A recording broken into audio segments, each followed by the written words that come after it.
வந்து பாதி பேர் வந்து பாத்தீங்கன்னா எனக்கு திருமணமே வேணாம்னு சொல்லுவாங்க. வேணா நம்ம ஃபோர்ஸ் பண்ணோட எங்க திருமணம் எனக்கு வேணாம், கல்யாணமே வேணாம்னு சொல்லிட்டு ரொம்ப வலுக்கட்டாயமா இருப்பாங்க. அப்படிப்பட்டவங்க வந்து எப்படி சார் திருமணத்துக்கு ஒத்துக்க வைக்கிறது? சிலர் வந்து பாத்தீங்கன்னா டைவர்ஸ் ஆகியிருப்பாங்க.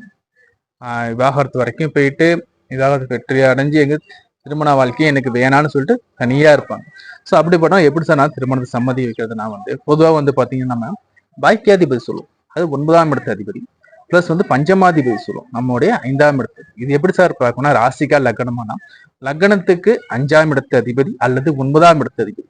உங்களுடைய தசா காலங்கள் வருதா? அந்த காலத்துக்கு அப்ரோச் பண்ணுங்க. இல்ல சார் தசாலாம் வரல சார்னா புத்தி நடக்கும். தசாக்குள்ள புத்தி நடக்கும். இந்த 5ஆம் இடத்து அதிபதி புத்தியோ அல்லது 9ஆம் இடத்து அதிபதி புத்தியோ நடக்கும்போது நீங்க கேளுங்க. அப்போ அவங்க வந்து ஒத்துப்பாங்க.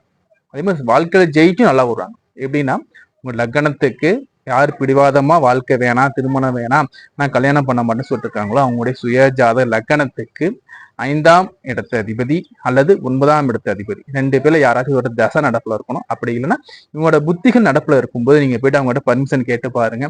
அவங்க சரி ஓகேன்னு உங்களுக்கு பர்மிஷன் கொடுப்பாங்க. இல்லை அவங்க மனசுல யாராச்சும் ஏதாவது மனசுல உங்க நினைச்சுக்கிட்டு சொல்லி உங்களுக்கு தெரியப்படுத்துறது இந்த காலங்கள் உதவியா இருக்கும். இது ரொம்ப முக்கியமான தெரிஞ்சு வச்சுக்கணுங்க. நம்ம வீட்டுல குழந்தைகள் இருப்பாங்க, கல்யாணம் தள்ளி போட்டுக்கிட்டே இருப்பாங்க, என்ன பண்றது தெரியாம நம்ம இருப்போம். நல்லது நம்ம நண்பர்கள் பாத்தீங்கன்னா வந்து திருமணம் வேணாட்டு இருப்பாங்க, அவங்களுக்கு என்ன பண்ணணும் தெரியாம இருக்கும். அப்போ நீங்க தெரிஞ்சுக்கும் போது நீங்க ஆன்லைன்ல ஜாதகம் பார்க்கும்போது பாருங்க இந்த தசாபுத்தி அமைப்புகள் லைன்ல வருதா, அது வந்து தசாபுத்தி அமைப்புகள் கமெண்ட் கனெக்ட்ல வருதான்னு பாருங்க. அப்படி வர்ற டைம்ல போய் கேட்ட பிறகு நிச்சயமா அவங்க திருமணத்துக்கு சம்மதிப்பாங்க.